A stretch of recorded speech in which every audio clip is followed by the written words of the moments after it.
On en a parlé justement dans votre journal. En France, les syndicats de fonctionnaires appellent à la grève aujourd'hui pour dénoncer la réforme de la fonction publique et le recours aux contractuels. Nous allons voir tout de suite avec Valérie Le Rouge. Bonjour Valérie, en direct de Bruxelles. Nous allons voir en Belgique comment ça se passe. Car dans la partie francophone du pays, c'est une vieille habitude de recruter des agents sous contrat et sans ce fameux statut de fonctionnaire. Mais dans quelle proportion, Valérie ?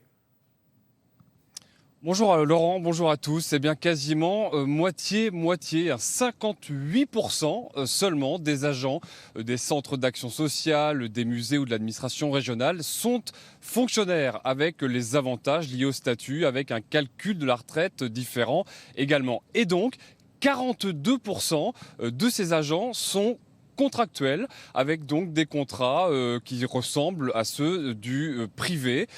C'est énorme, hein. À titre de comparaison, c'est 24,8% de contractuels seulement dans la fonction publique territoriale en France.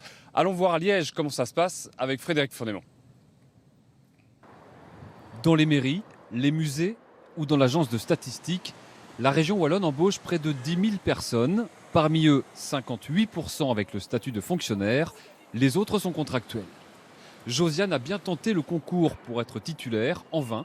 Elle a fait toute sa carrière dans les musées de Liège sous contrat, en faisant les mêmes tâches que les fonctionnaires.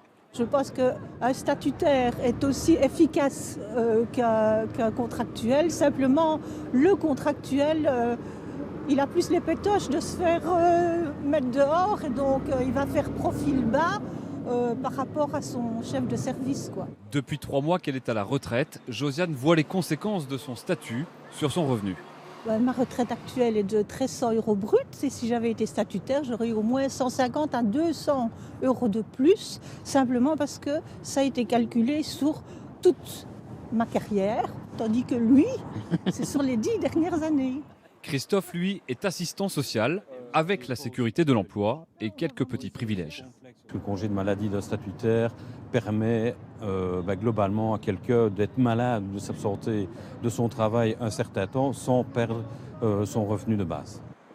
La région assume, elle a toujours eu recours à une grosse proportion de contractuels, notamment pour des raisons de souplesse.